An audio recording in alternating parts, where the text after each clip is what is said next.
Hello, everybody. It's James here. Story time with Dutch Mantell. We'll do some very, very quick plugs. Very first off is Dwayne The Rock Johnson, the People's Champion, available on Amazon. I wrote that. Owen Hart, the King of Pranks. I wrote that as well. It's on Amazon. Dutch has got a couple of books as well. You probably hear me throwing the thing. The World According to Dutch, available on Amazon. Tales from a Dirt Road, available from Amazon, as well as signed copies if you're in the continental United States. Maybe not Great Britain, because man, that's quite a lot of shipping. I'm glad you brought that up. If you have those books, and if you want to get those books, you can order them directly from me. They're not that much than ordering them through Amazon, but I will autograph them for you. And it's like 10, 12, $15 more if I autograph it. But I want to tell the people in Great Britain and the UK, because I just sent a couple of books over there this morning, by the way. The shipping was $33 to ship 2 books to the UK. And I'm saying, if anybody in the UK, if you want a book, well, it's going to be a little bit of a price hike. I hate to tell you this. And I hate to pay it. It's what I hate to do. But that's them. I've sent them to Great Britain before and the UK before, but it was nothing like $33. It was like at the most 17, which I can live with that. But $33, I don't get it. But okay, I've said my piece on that. But you've got a diploma as well. You can also buy. Yeah, I have a diploma that I'm offering. It's called the University of Dutch Diploma, a PhD in the wrestling arts. And you can have this, and you have 2 autographs. This is the wrong one. I always get the wrong one for some reason. But this is your co-host's diploma that I haven't sent him, but it's signed by Dirty Dutch Mantell. He's the dean of the college, and my good friend and yours, we the people, Zeb Colter. You know, because after Zeb finished with WWE, didn't have a job. So I give him one here. Plus the golden seal of approval right there. And if you want to hang this on your wall, and I've said this because it makes you an expert in wrestling.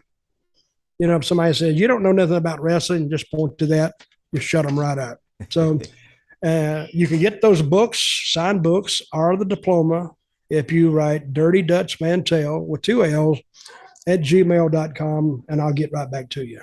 There you go, then. So we are. So I'm ready to rock and roll. I got my cup of coffee. Let's talk some wrestling. Yep, you've got a banana in you for all that potassium to answer an hour's worth of questions from the fans. And the very first one is Hunter Williams. This is a very quick one because he challenged me that he said I wouldn't ask it. So this isn't a wrestling-related question, so I doubt it'll be answered, but I recently saw you wearing a Clemson hat in one of your videos and had no idea you were from that neck of the woods. Me being a diehard Clemson fan myself, my question for you is, how do you think Clemson will be doing in football this year? Do you think they can get back into the playoffs? Go Tigers. I think they can get back in the playoffs. And for those fans who are in other countries, college football is a big sport. It's like soccer in the UK or soccer all over the world. Everybody knows soccer in other parts of the world, except in the US. We're getting used to it now, but I still find it a boring game. But football, they have a few rules, and people live and die by these teams, especially college football. And I'm not a pro football fan so much. I used to be, but now the college game has taken over because I think of the passion for it and the enthusiasm for it. You go to a pro game, people just sit there and they don't, maybe some teams they yell and holler, but the college fans really get into it. Clemson, they're rated number 5 right now in the AP top 25. And I think they will make it. And they will be no doubt next year. I think they're going to an 8-team format, which I think they should have gone to already. The 4 teams, they've been in 5 of the last 6, and they've won 2 national titles. And I think the quarterback if he can continue the play that he's done for the past 2 weeks, they'll win their conference, and they'll go to the top four, and they'll be in the playoffs. So, and I had a Clemson hat that I was going to wear, but I've lost it. That's what happens to all my hats and all my caps. I lose them. I don't know where they go. Same. Whenever I buy a cap, I'm like Bart Simpson. I buy like 5 of the exact same colour and style. So, and then I still lose them all. We will move on then. This is the most impossible question to answer, but I'll ask it anyway. Jacques Monsieur, Ontario, Canada. If you conceived a Mount Rushmore of wrestling, who would you have sculpted into the mountainside? That's a good question. That really is a good question. I've heard it before, and I've thought about it quite a bit. Not that they're going to do a Mount Rushmore of wrestling, but I think one figure that has to be on the Mount Rushmore of wrestling has to be Vince McMahon. Has to be, because he brought this wrestling profession out of the high school gyms and out of the little civic centers and the National Guard armories, and put it into the big arenas downtown. He put it into stadiums. So, but that's not entirely true, though, is it? Because yes, there were more arenas that the WWF went to than any others, but there were stadium shows and arena shows for many, many decades in territories all over the place. And not that many, really. Not that many. They've had a few, but he made it commonplace for wrestling on big shows, big pay-per-views. Do I pause while Israel? Do you hear that? Do you hear that? I do. Yeah, I'll pause. And we're back. So you're saying that he didn't really put it in the civic arenas. But he took it. Say you want to use Louisville Gardens. Louisville Gardens it's not the big arena in Louisville. They had a bigger one. This was like a smaller one. Louisville Gardens seated 5,000. The bigger one seats probably 15 or 16. Freedom Hall is another big hall there. But I think Vince McMahon did more for the wrestling business than anybody else in the history of the business. Had to, because he got it syndicated. He got it on national TV. Before, most of the TVs were like regional. They were like in certain areas of the country. You got Georgia Championship Wrestling in Georgia, and Florida Championship Wrestling in Florida, in Texas. But he had it nationwide and he started that with the USA Network, and then he just took it from there. So he would have to be on the Mount Rushmore wrestling. The other parts are, I think, maybe Andre would have to be on there, because he was such the biggest human in the world, and you could actually go and see him. So he was very popular. And I don't know who. I think if you just want to go with wrestling, you're going to have Hulk Hogan, and I think either The Rock or Stone Cold. I think they would make up the other four. So, but that's all. But that's mine. Yours could be different. Everybody's is going to be different.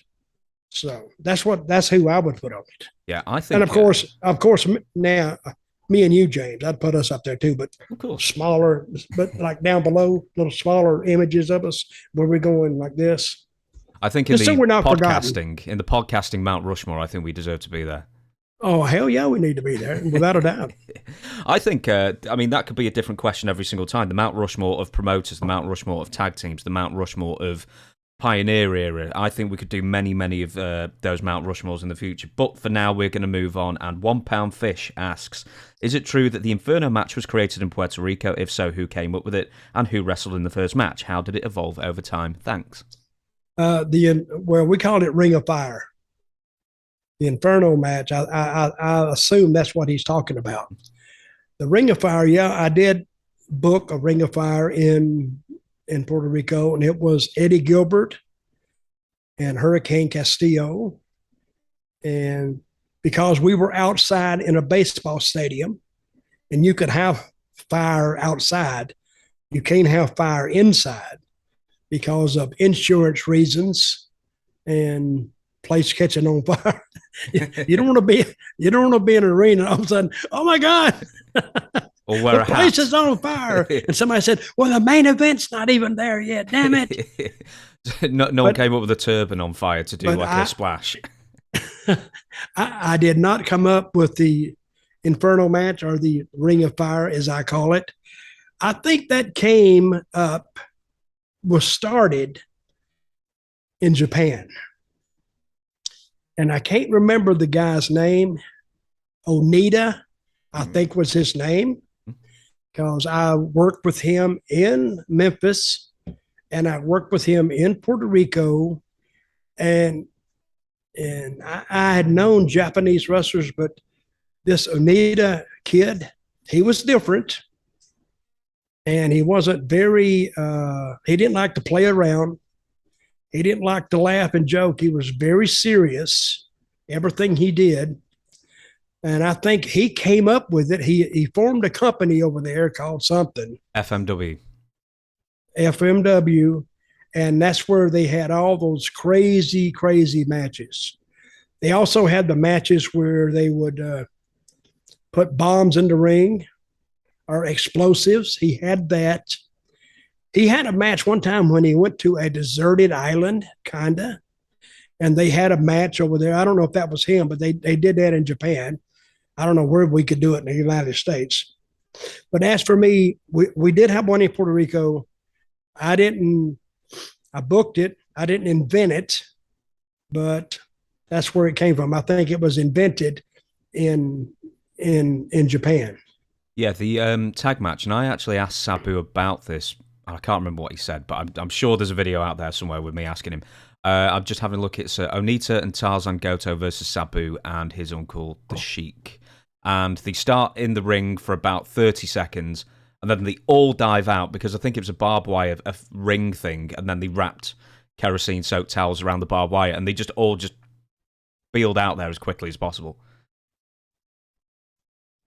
As soon as it got lit? Yeah, it got so hot that it was like, oh God, we're gone.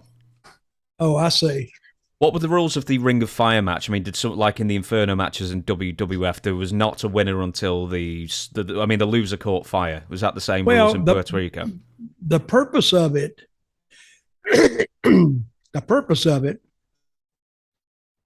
well, I guess not get burned, but it's like a cage match. So you can't leave. And if they wrap it around barbed wire, not only are you going to get burned, you're going to get cut.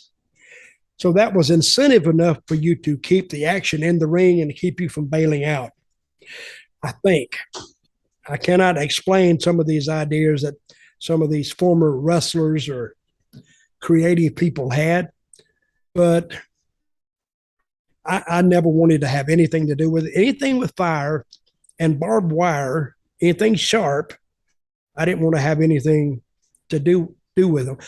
I was in a couple of barbed wire matches that I didn't like. I don't like that stuff because I'm a wussy, and I thought I could get hurt. And you can get hurt in that. So I stayed away from it, as far away from it as I could. Rightly so. Did this was actually in the script for the last podcast. I didn't get to ask it you, but did you ever work with the flash paper to throw the fireballs? No, I never worked with that. And guess what? I never had it thrown in my face either, because I wouldn't do it.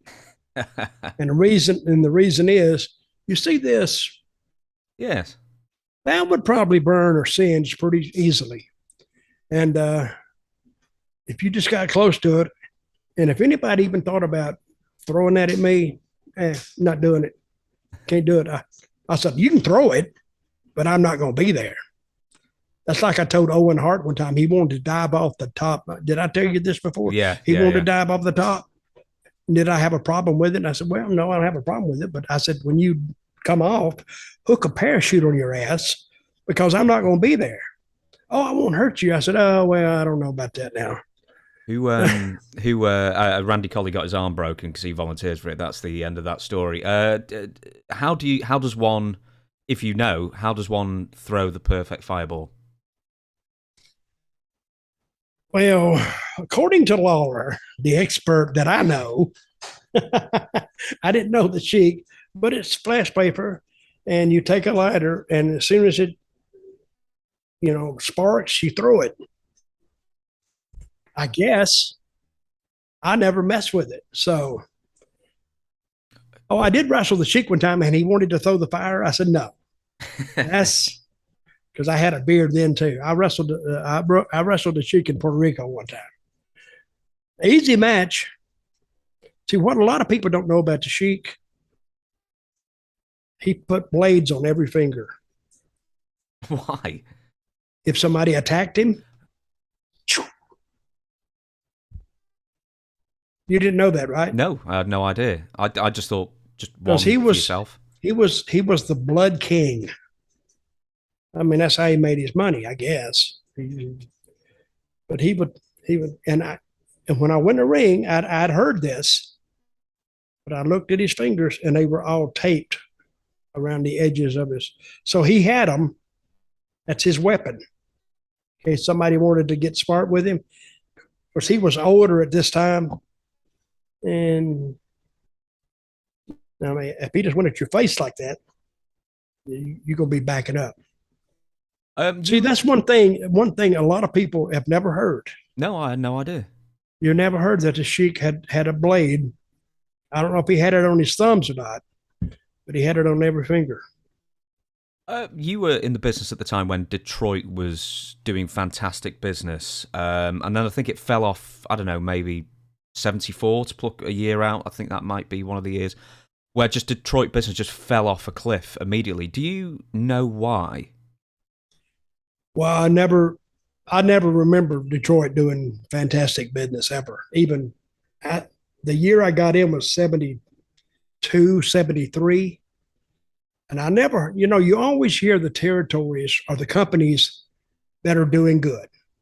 Like Florida, everybody had good things to say about Florida and that it was a good place to go. And you made money. In Georgia, you made money. In the Carolinas, you made money. In Tennessee, you didn't make, if you worked in Nashville, you didn't make money, but if you worked in Memphis, you did. Even though they were the same territory, they had different crews. And then later on, Ron Fuller opened up Knoxville, which really was paying good. Texas was doing good. Mid-South was doing good. You always heard about the places where the guys were doing well, but Detroit was never one of them. Of course, you heard about WWF, but they didn't turn over talent that much. I mean, their underneath talent was kind of set.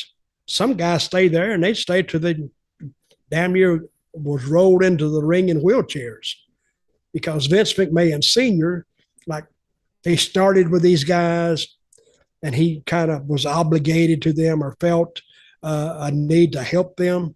So a lot of guys, they get in the ring, and that's why they move so slow. They were so old, which I appreciate Vince Sr.'s attitude toward his former employees and talent.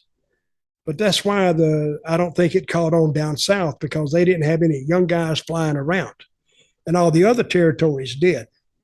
So, but I never heard of Detroit doing business. I don't know why it fell off. I think the Sheik was probably the main reason, because it was just repeat, rehash, over and over and over and over again. Next question. Rob from the UK. Hi, both. Absolutely love your podcast and listen every week without fail. Quick question for Dutch. What's the worst gimmick that a wrestler has been given or created, but still managed to get it over despite how bad it was? Many thanks. Well, I don't really have a gimmick in mind that I can just pop off the top of my head. But I'll tell you a guy that you could, and you've seen this guy. His name is Sandow. What's his first name? Damien. Damien Sandow. I don't care what you gave him. If you say, take this gimmick and I want you to work with it, and he'd work with it and he'd come back and he'd have something, whether it was a comedy gimmick, a stupid gimmick, he'd make it even stupider, but it would be something that you could watch and enjoy. I still remember the time that he did. Was he doing the second for Cody? It was I think Cody was doing a second for him, and then there was the Miz as well. Yes, and he'd do the same move they did. Yeah, or something. But he made it. If you really think about it, it's about as stupid could be. But he made it work. Now, long term, I don't know if he could have made it work, but he made it work for the month he had it. So, and I love that guy. I love his talent. I love his creativity. Did you watch any of the Billy Corgan stuff out of Atlanta? No. Where he managed Question Mark? No. You broke this guy into the business, didn't you, the Question Mark? Yes, Question Mark. And I watched it. I was fascinated by it because they made him up a whole story. He was Question Mark from Moldavia. They even had a Moldavian flag, and they had a Moldavian like anthem they would sing. And the Question Mark, he managed him, and he would do anything. And the guy, I trained the guy. His name is Joseph. I trained him, and he found Sandow. And Sandow, they started, and he was a creative guy too. And they started throwing this idea around. And finally, they let Billy see it. And it was just interesting enough that Billy loved it, put it on TV. And I didn't see a lot of their TV, but I saw the Question Mark. Tremendous. It was actually brilliant. And I wish I'd have come up with it, but I didn't. But Sandow, you'd have to almost have Sandow there because the way he like narrated whatever was happening, and he'd read off a scroll, and it was very, very, very good, very, very creative, and very enjoyable to watch. So, talking about they've been a lot of bad gimmicks, but most bad gimmicks don't get over. I don't care how much you work at it. Next one, Shahid Naika. In your opinion, who is the greatest wrestler to never win a major world championship? And where does Mr. Perfect rank on this list? Wasn't he AWA world champion, Mr. Perfect? Or Curt Hennig? Well, I was going to say Mr. Perfect, but since he named him, but he was right up there. I mean, Curt Hennig, he left us way too soon. But he was a great, great talent. Great guy. I mean, he could actually, this is a guy who could fit not only in a wrestling circle, but any type of other circle too. Bankers. He could fit in because he was a good looking guy and he talked well, dressed well. But probably I would have to agree that he was probably the top one. And they've been others that have given the chance. I've seen a lot of guys that have given the chance because sometimes I use Roman Reigns for this. It took the WWE a year and a half or maybe more to really get him over. Now, if they'd have taken that amount of time with somebody else, yeah, they'd probably get over too. But it's how much that creative wants to get behind you and wants to push you. I think Dolph Ziggler's name comes in there. Dolph Ziggler I think he was a great worker. And if they'd have got behind him and I think adjusted his selling style just a little bit, I think he oversold. I think if you ever watched him, I mean, you hit him with one punch, well, he'd sell it like you shot him with a shotgun. But toward the end of the match, you hit him with the same punch. He'd sell it the same way. Instead of being stronger at the start of the match and being a little bit weaker at the end, which is normal, I think he kind of balled it all into one. But he was a great talent. With Curt Hennig, you were in the WWF at the same time as him in the mid-90s. Did you spend any time with him? Because he wasn't wrestling at the time, he was just the commentator. I was with him in Puerto Rico when he came down. Really? And yeah, we brought him down. And there's a story about him. I don't know if I've told it here or not, but he was banned from Puerto Rico. And he couldn't be there. He was like, done something. This is before I got there. He came in later when I was there, but he was going to come out from under the ring in Puerto Rico. But they don't have the ability to dim their lights and come back on. Oh, they can dim lights, but it takes them 20 minutes to come back on. So that's too long a time. They've got to light them back up. They put him up under a ring because Curt is one of the world's wrestling's biggest ribbers. So he got up under the ring early, like 5 o'clock in the afternoon. And only the ring crews are maybe 6. But he wasn't going to come out from under that ring till about 10:30. So he's going to have to spend a lot of time under that ring because they put him water there and maybe a sandwich in case he got hungry. So he's under there and he heard all the banging around. It's dark down there. And he had to go to the bathroom.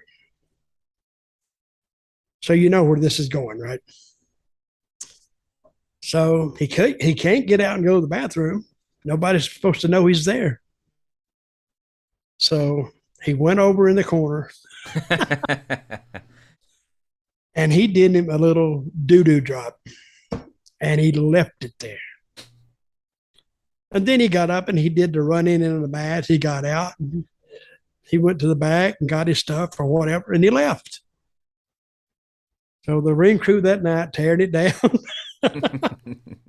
and they run across the little offering that he left, and he thought that was so funny. And they was all bitching to Carlos about why'd he do that? Why'd he do this? But Carlos went, I don't know. It's Curt, I guess. But they had to deal with the aftermath. Did you spend any time with Curt Hennig during his very brief TNA run? I think this was around 2003. Well, a little bit, but not much. Because, see, the talent went to work about 3 o'clock. We went to work about 10 o'clock in the morning. We didn't get off or go back to the hotel to about 12. So that's a long day. That's a 12 to 14-hour day. So the only time I would have spent, the only place could have spent time around him was in the bar. I didn't much go I don't like going to bars that much anyway. I go in there just to say hello and check in.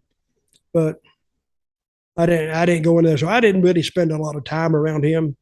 But I heard a lot of stories about him, though.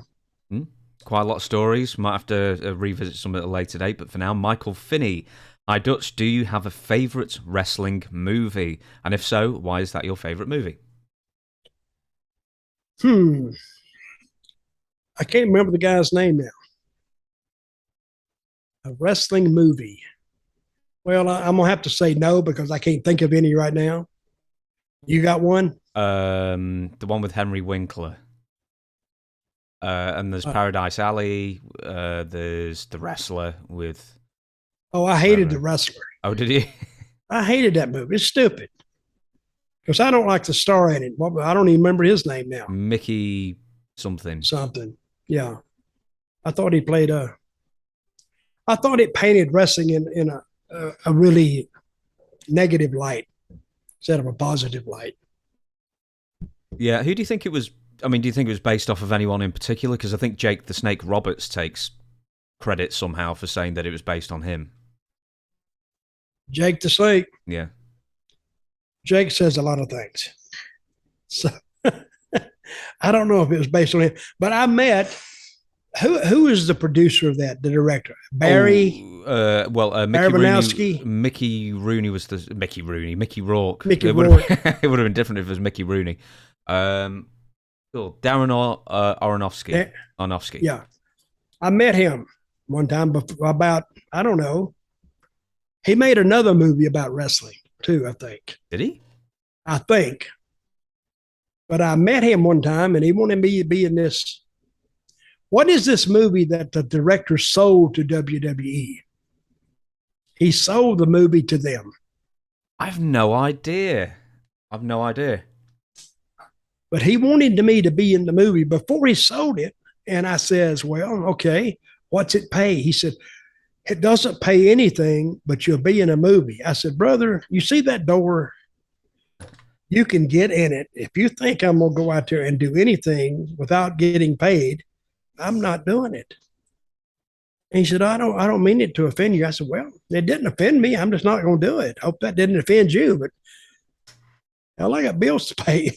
I can't be going trotting off for 2 or 3 weeks at a time, not getting paid. Would he feed you at least? Well, they got to feed you. That's one of the rules they have to do. They have to feed you and give you medical care. Just going on the wrestler. I mean, I remember liking the film. I don't think it blew my mind, but I remember thinking a lot of wrestlers would have watched that and think, man, that's really depressing. Do you know what the most depressing bit is? Where they go into that little signing where there's a few old broken down old wrestlers who are at desks and there's no one there, no fans or anything. And I thought, man, all the conventions I've seen, they're pretty full. Well, yeah, but you find a few tables like that. It's according to who's there, you know. It's according to how big the convention is. If you go to the big one, you know, they're going there to see just some of the big names.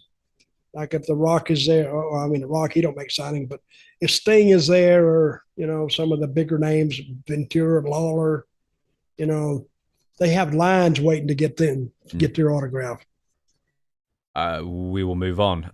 Deepwater J, were you with TNA during the angle that went nowhere between Jeff Jarrett and Hulk Hogan around late 2003? Jarrett smashed a guitar over Hogan's head during a Japanese press conference at the Tokyo Dome, which should have led to Hogan versus Jarrett at a future pay-per-view or big event. Then Hogan pulled out of the match citing a knee injury and didn't come back till 2010. What happened? Well, I don't know really what happened, but I think money was an issue. I think Hogan asked for some astronomical sum of money. And I think that TNA wanted him badly, just to say they've had him, but they didn't feel like parting with that much money. And I got to agree with them. I think it was that. And it went on and on and on. And then finally, so much time went on that the angle was dead. It happened so long ago that they'd have to replay it back. And people said, oh, I've already seen this. Well, it took him 2 years. If he's so mad, what's he madder now, 2 years later, than he was then? But I think, like everything else in life, and especially in wrestling, money was an issue. He asked for too much, because I do think some people overvalue their own worth, which I don't mind. If you don't think you're worth nothing, nobody else is going to think you're worth nothing. But I think he was just an astronomical sum that even TNA says, no, we can't part with that much money, because the returns wouldn't justify the expense up front. Now, as a booker, Dutch, a seasoned and respected booker, I'll say this, and I'm sure you'll agree with it, is why book the starting angle if there was no contract and there was nowhere to go with it? Why book the first bit? No, they did that. I think he agreed to do it. That's what I think. After it was done, then he pulled the power play. I think Hulk did. He said, well, yeah, we'll do it, but I got to have this now. That's what I think he did, because he was going to pull the power play against them. They didn't know it. They thought they had a deal. Nothing was signed, which taught TNA a lesson. Get the signature down before you do anything, then we'll go with it. But I think Hulk played him like a violin and ended up, he wanted more money. He didn't get more money. But I think at the end in 2010, when he did come in at a much lesser price, but they wanted him to do more too. So I believe this off the top of my head. I believe he came down with a magical foot injury, and then he couldn't. All of a sudden, and then maybe some money would have made that foot injury get better. Well, I heard that too. But do you remember any plans for Hulk if he'd come in? Well, I think him and Jeff were going to work this big long thing, which would have paved the way for a few more to join in. And I don't know if I think Kevin Nash had already been there. Scott Hall had already been there. So I think Hogan, he brought Bischoff with him, I think. And they kind of took over the company. All the creative that was with Jeff before, we got 86th off the edge of the boat. And I think Vince was the only one that stayed. I think Jeff went first. Then I got axed. Cornette got axed. And anybody that had connections to Jeff or his regime, they got him out of there. And then they kept Russo. And Russo was playing the political game too with Dixie, which is what you got to do. I don't blame him for doing that. But he stayed. But I always thought that Hogan and Vince hated each other until some money was involved. Then they all of a sudden magically got along. I think even Savio was binned off. Just everyone in the office seemed to go. Yeah, and I was wondering about Savio in. And Jeff knew him. And he's very good at what he does. We wanted him to be an agent. And Savio, they let him go too. So we will move on then. Motorhead 711. Hello, Dutch and James. My question for Dutch is, did you ever have a moment during your career where you wanted to completely walk away from the business? And if so, what or who influenced you to stay involved in pro wrestling? Walk away every day. No, there's sometimes, according to how much money you're making. If you're making good money, you say, well, I'll stick with it a little more. And it's according to what the spot you're in. If you're making money, yeah, you can put up with it.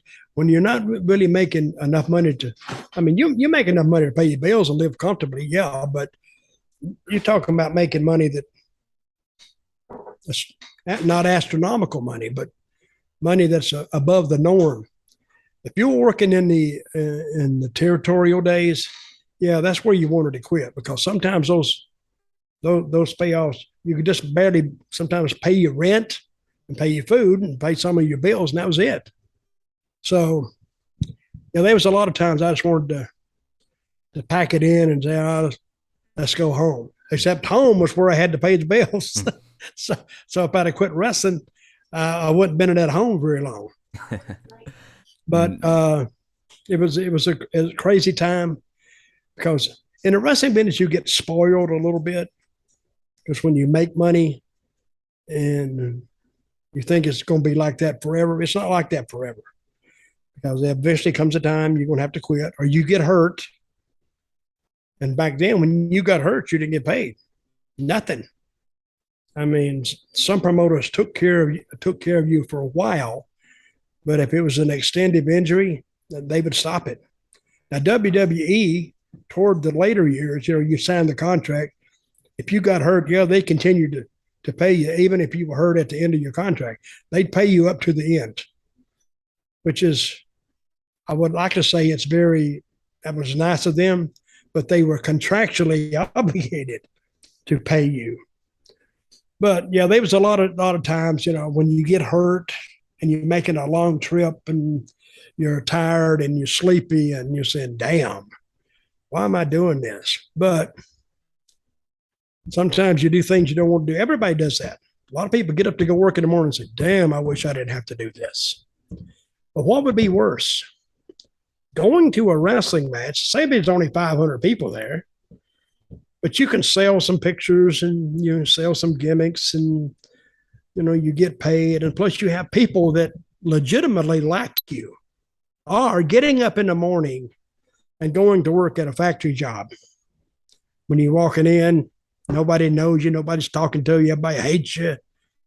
So I said, yeah, I think I'd rather be doing this. Yeah, I mean, I've actually got a very good job, and I still complain about it. So I know how it goes.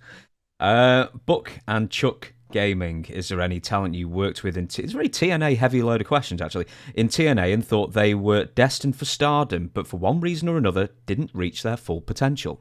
Well, they mentioned Austin Aries in there, I think, too. Not Does in it this mention question, him? no. Okay. Well, there was a guy that I thought had a chance, but his attitude was so negative. I mean, he was just a negative guy. And when you get around negative people, they bring you down too. If you don't watch them, you want to be around those enthusiastic people. Now I saw a guy that I broke into I didn't break him in, but I booked him in Puerto Rico, and I think if he'd have been handled right in WWE or WWF, he'd been a big star. Would be Abyss, mm-hmm. But Abyss was sometimes his own worst enemy because you could rib him and it would get to him.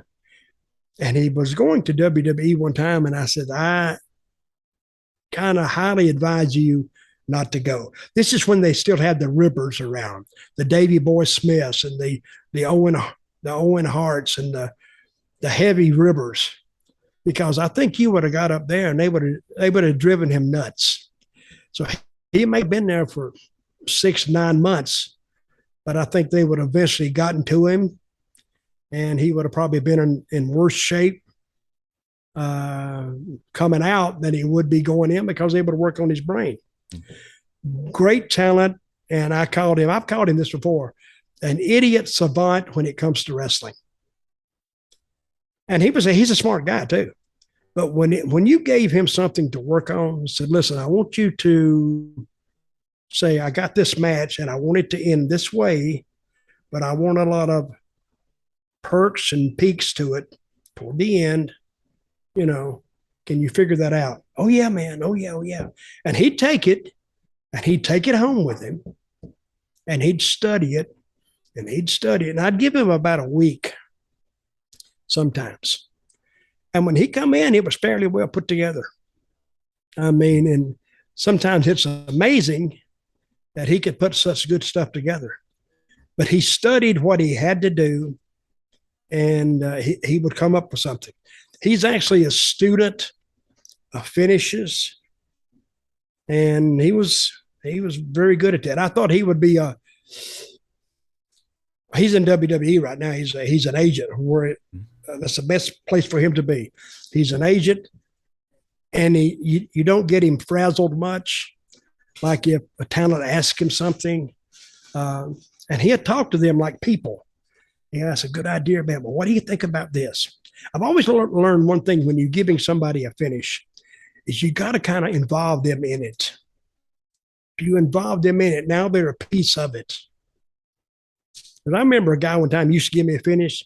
Even when I was losing, he would give me this finish, but he was so expressive when he gave it to me. He said, I want you to take that son of a bitch, I want you to beat his ass, and boom, and boom, and boom, and he hits you, and then you go back, and you come back on him. He got me so excited, I couldn't wait to get to the ring to get beat. But that's what you got to be. When you want these guys to get the best out of them, you got to be enthusiastic when you're giving it to them. So I followed his lead. His buddy Fuller was his name.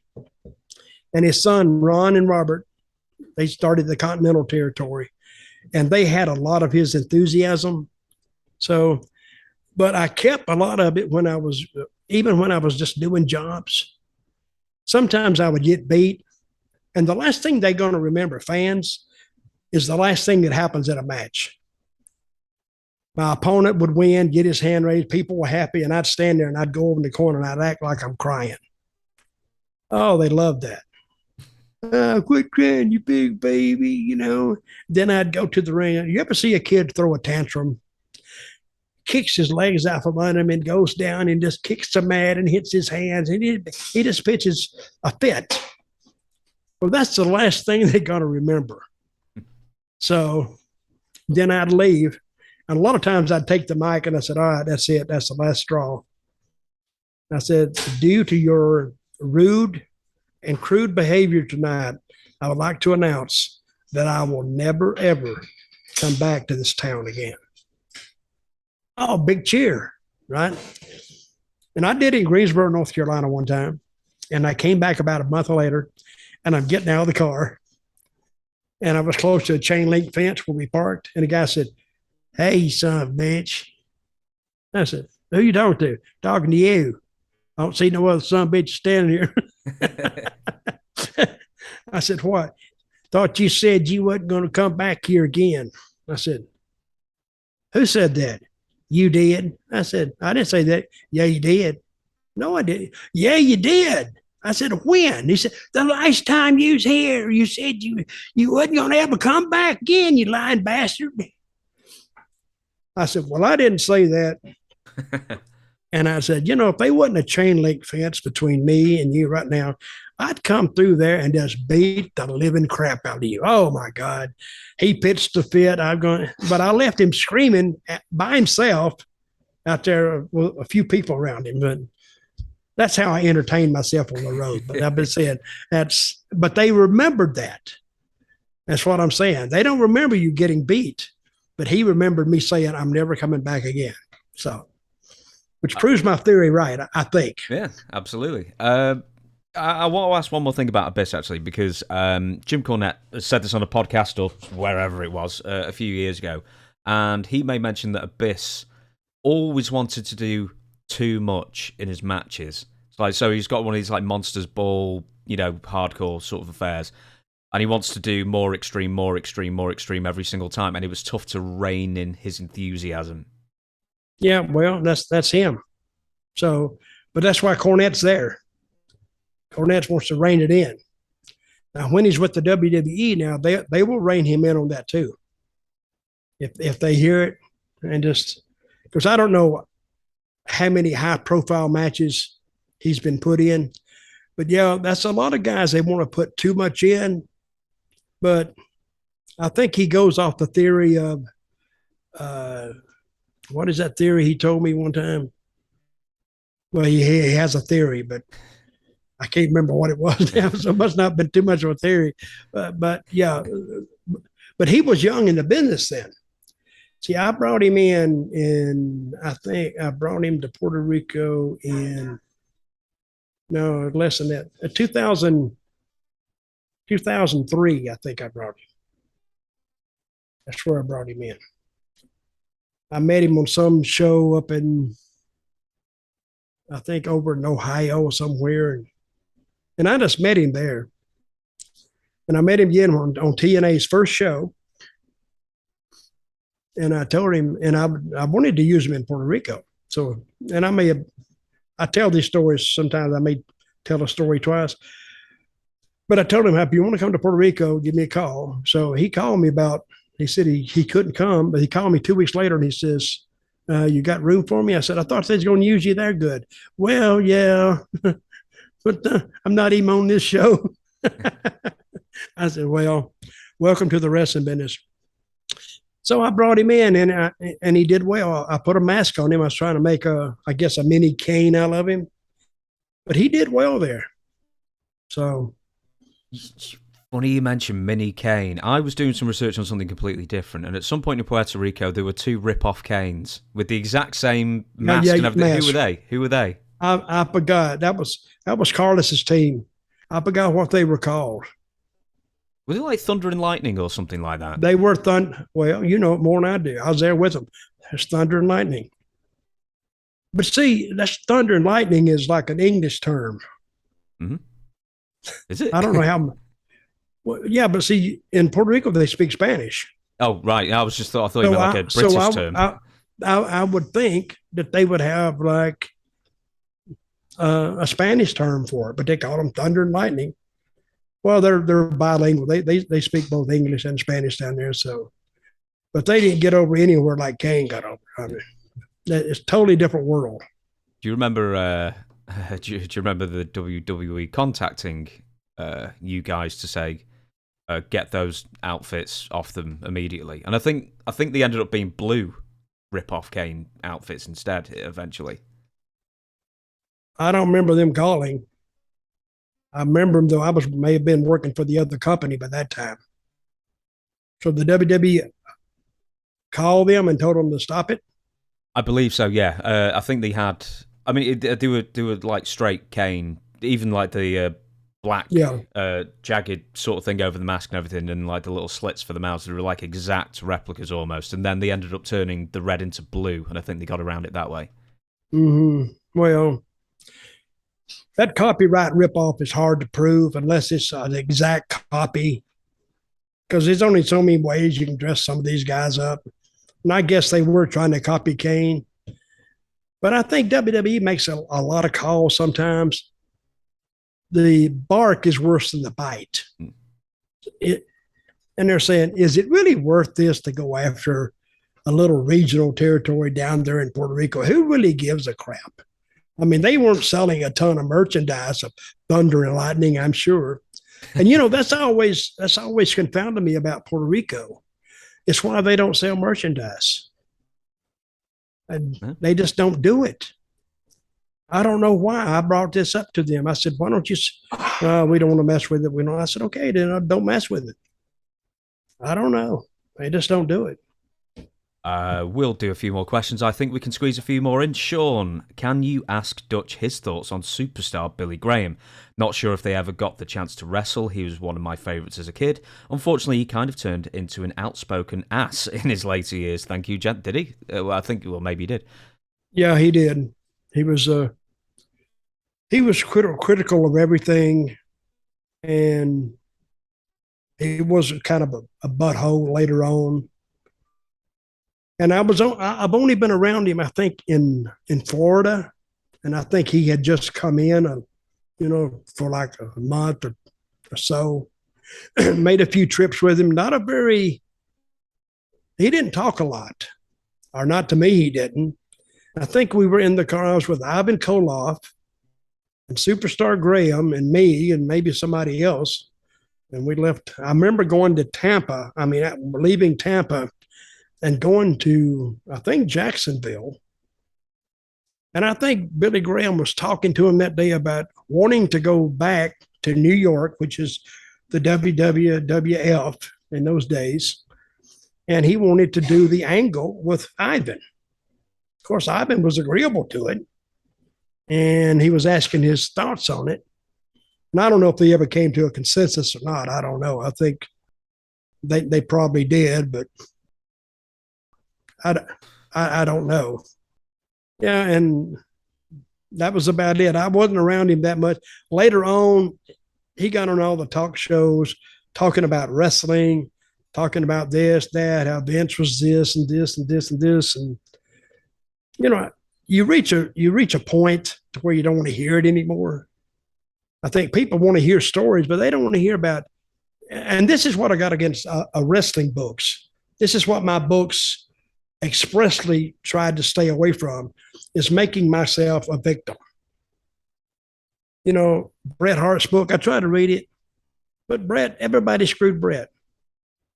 He got that, Bret screwed Bret, like Vince said, but everybody, how this guy turned against him and this guy did this to him and this guy did that. And it's just a damn pity book. I think people don't read wrestling books to hear that. They can hear that enough without spending money on a book. So my books was the literary version of Tales from the Territories. That's the best way I can put it. I loved Bret's book. Apart from the ending, it's such a pity part at the end of it. But, yeah, that's what I'm saying. Yeah. But he's the victim, right? Yeah, he is. It's his book. He can frame it however he wants. But just the end of it is such a downer, and basically just like it just ends like his life is falling apart. And then a couple of years later, he makes up with his entire family, and everyone's happy again. And he's never sort of done a postscript to that book to say that life's actually better, which I think he should do. I think he should do like a volume 2. I think we've got time for a couple more. Rob, thank you so much for the excellent podcast. Most of my questions for Dutch are about his Continental days in Alabama. There's very little out there about Continental, but I'd like to know more. Now, this guy emailed in and he asked like a million different questions, but I thought just general Continental stories. Well, Continental is probably one of the least talked about territories that people still talk about. It had great TV. They had great stories. It was well produced. And it looked like a regional TV. They would do it in front of instead of doing it in a studio, they did it in a crowd in Birmingham, Alabama, at the downtown city auditorium. But had great stuff. Robert Fuller and Ron are both great bookers and great storytellers, and they're funny. Everything is not guts and death and dying and bleeding. They do funny stuff. It's kept, that's for you kids. You got to get something for the kids. And it was a great TV. So if you get a chance, I think some of their stuff's on YouTube. Just look at their stuff. And if you're a wrestling fan, you're kind of like it. Gordon Soley was the announcer. And sometimes people would do interviews. They had to go on stage to where Gordon was because he couldn't walk that well. So they had to go to the podium where he was, which was kind of awkward because he may be talking to one guy in the ring and, the other guy was back up there with Gordon. But it was a great TV, and I actually loved Continental show. Very good. I interviewed Shane Douglas a couple of weeks ago, and I hadn't realised that he was in Continental briefly, and he was tagging up with a very young Sid. Yep. Were you there at the time when those two were tagging up? I don't know if I was there then. I think I was around him when he was teaming up with John Laurinaitis. Mm-hmm.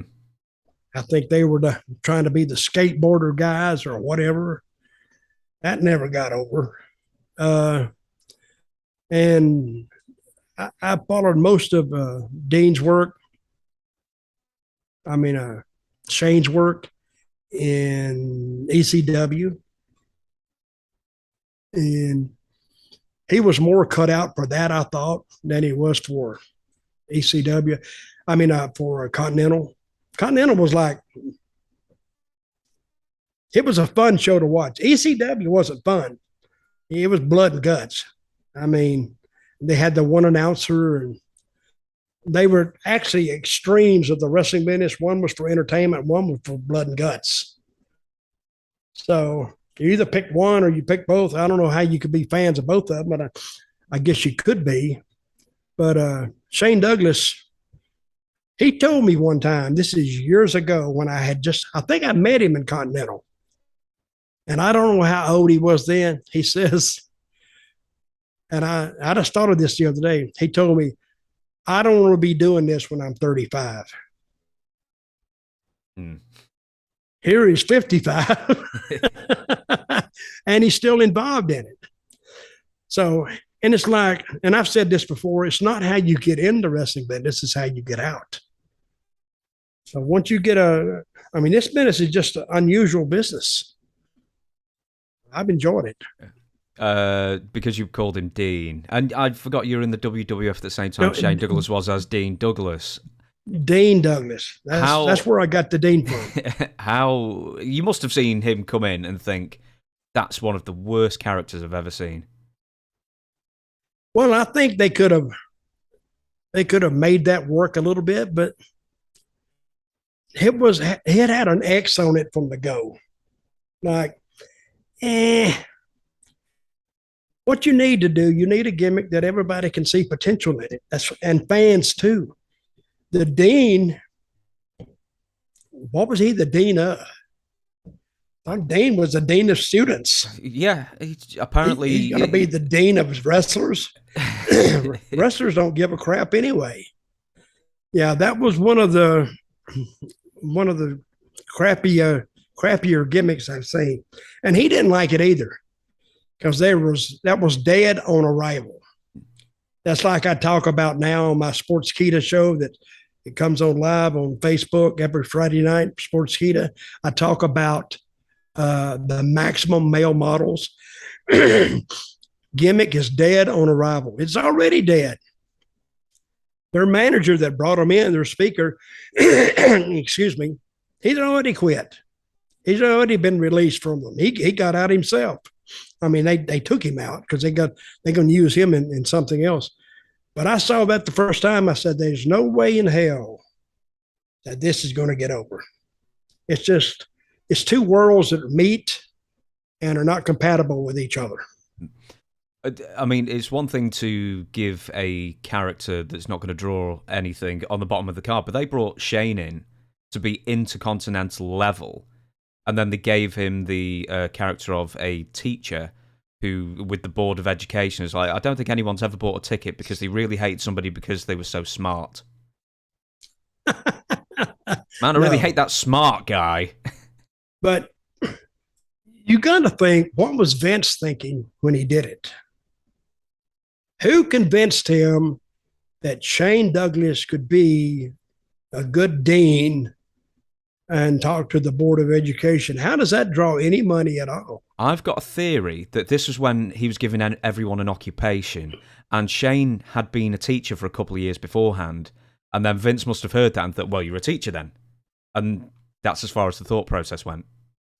Well, going by your theory, he would have been an advisor to give everybody an idea of what they should pursue in life. See, like if a guy's good with his hands, well, be a bricklayer or be a mason or be this or be an engineer or be something. But that was dead on arrival.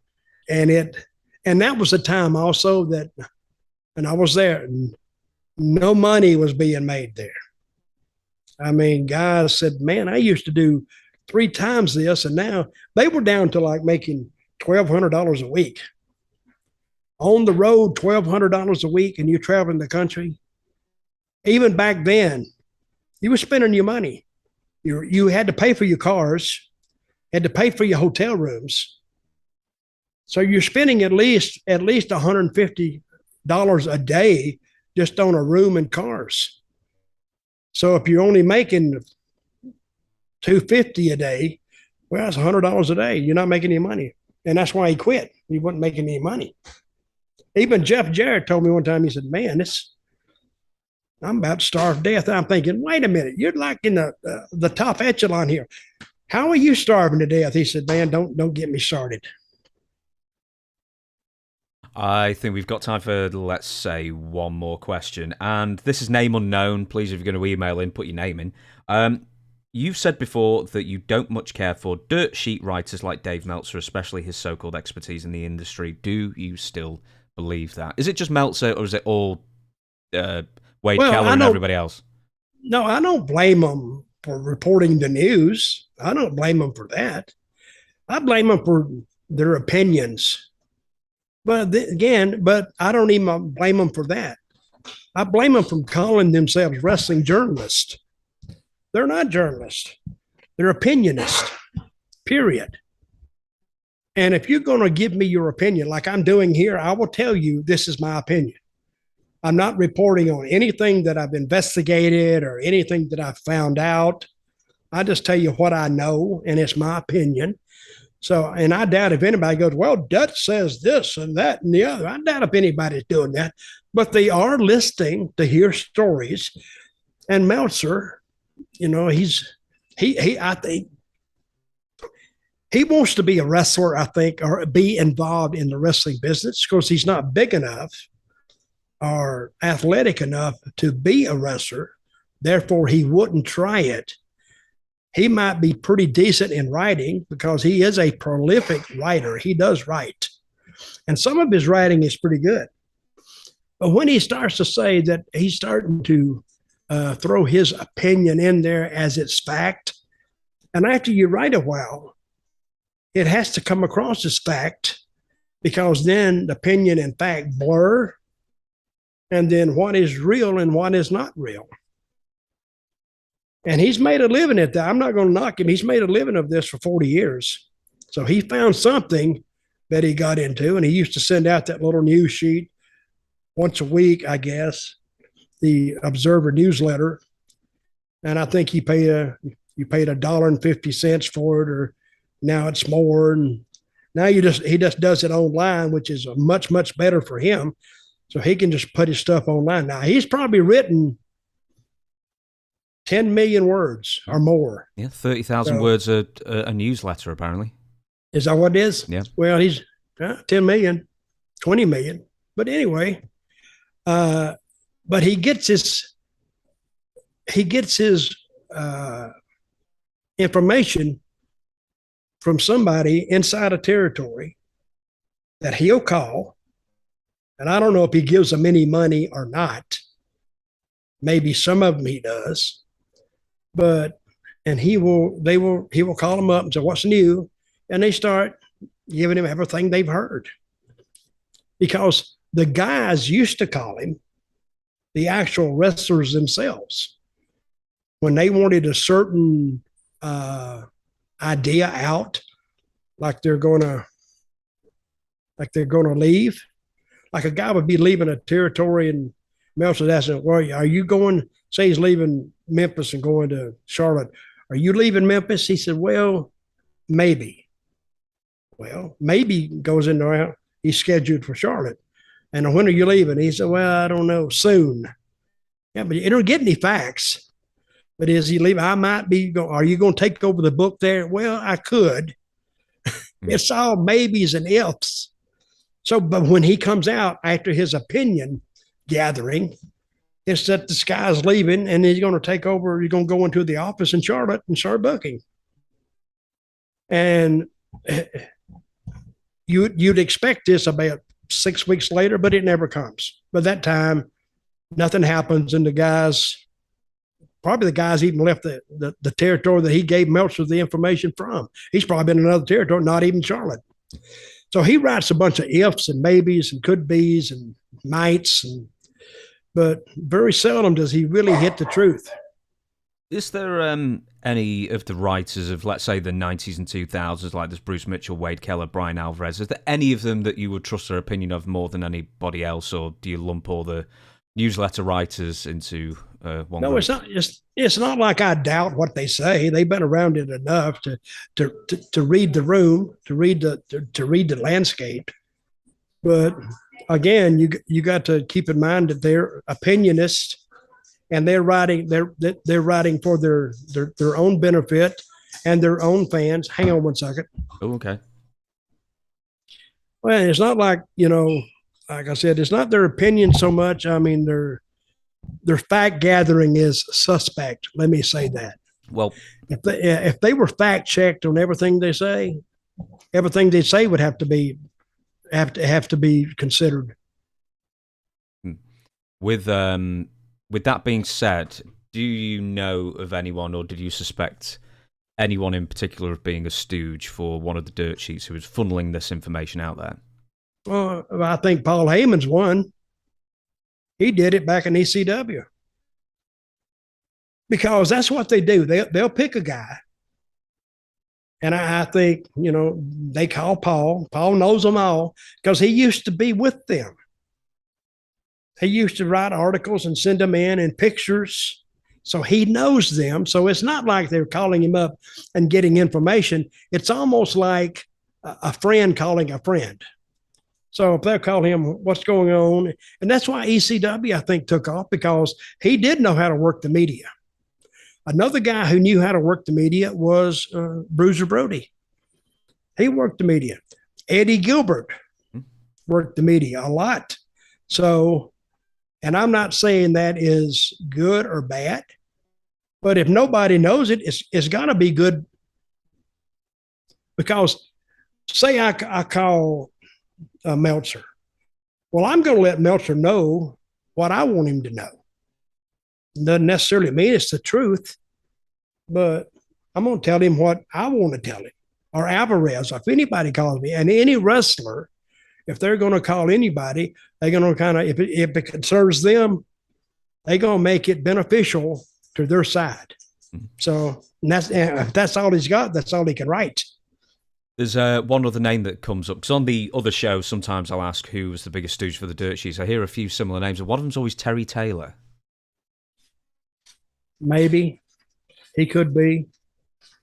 I never knew him to do that, but who knows? Who knows, indeed. I think this is a good time to not turn the podcast off, but end the podcast right now. So we'll do the plugs. So you've got books, I've got books, but specifically your books, if you want them signed, what do you do? Well, just write me, Dirty Dutch Mantell, with 2 L's at gmail.com, and Tales from the Dirt Road and The World According to Dutch. And I'll sign them, and you can get them at Amazon too, but get them through me signed.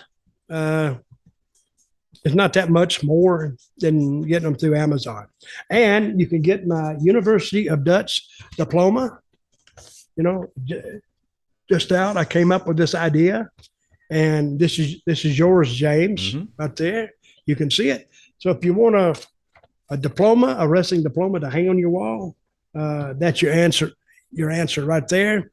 And do I have anything else to? Oh yeah, the UK people. If you want books now and you want me to sign them, get prepared for a big mail increase, because a mail some today $33 a pack. Wow, that's more than the books were almost. Yeah. I don't even know why. I don't know if it's Brexit or something else, but all of a sudden there was some sort of trade pact that got broken, and now it's incredibly expensive to send anything across the Atlantic. So you found that too, right? Send stuff to America? Yeah. Oh, yeah. It's incredibly expensive. Even a letter, no parcel. Well, tell your new prime minister I object to that. Oh, she won't be in for long, hopefully. She's fucking awful. I mean, they've done one thing, and that's tank the economy on like their first decision was to tank the economy. And also, I hadn't realised this, Liz Truss, and I can't remember the other guy's name, several people wrote a book talking about why the NHS should be privatised, and it's the biggest pile of bullshit in the entire world, because it only benefits a few people, and they all happen to have affiliations with the Conservative Party. Wait a minute, NHS, National Health Service? Yep. Wow, hate that. Yeah, I mean, if they tried to privatise the NHS in this country, there would be straight up rioting in the streets. It's like the most sacred thing in this country, and other countries as well. Well, it should be. Because all of a sudden, what do you have to replace it? Nothing? Oh, well, it'll be like a more American-style thing where you've either got to buy insurance or pay outright. Well, I'm glad I live in America. I had a full mouthful of water. Dearie me, yes. Anyway, politics aside. Okay, then let me say this: the next week, the next edition, I think. I don't know what's going to be on Tales from the Territories.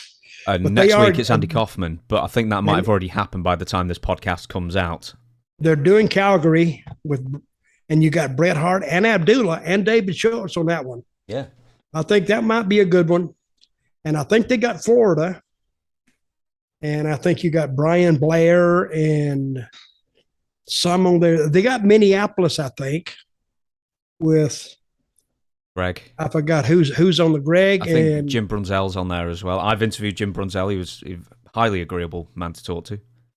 And I forgot the other guys on there. They're doing Mid-South, I think, Florida, and Mid-Atlantic. And I don't know if they did Texas or not. But it's a good show, and I highly advise, if you're a wrestling fan, tune in and watch it. It's on Vice. I think it's every Wednesday night at 9 o'clock Eastern time, right? Is it Eastern time? 9 o'clock Eastern? I mean, I don't live in a country with different time zones. That's prime time. Really? You don't have different time zones there? No. What kind of place do you live in? This is why it's so. I should get more like plaudits, right, for getting the time right every single time I do an interview, because you're 5 hours behind. But then there's people at like Mountain Time or something like that, and then there's like West Coast, and then I used to do the Don Morocco podcast, which was either 10 or 11 hours because Hawaii didn't have daylight savings time, and I never missed a show. Well, you could almost went back the other way and got to Hawaii at the same time. Mm. If you'd have went east instead of west. Thing is, I gain a day. I'm doing Hulk Hogan maths Yeah, you here. do. But if you go west, then you gain a day, and then You somehow gain a day. Hulk Hogan tried to claim that once he lived 400 days because he was going to Japan so many times that he was gaining days. Well, that is a pretty unique theory. Yeah. I kind of like it. Okay, next week, man, we'll be here. Yeah, next week we'll be here. Thank you very much for watching, and thank you very much, Dutch, for entertaining us once again. See you, man.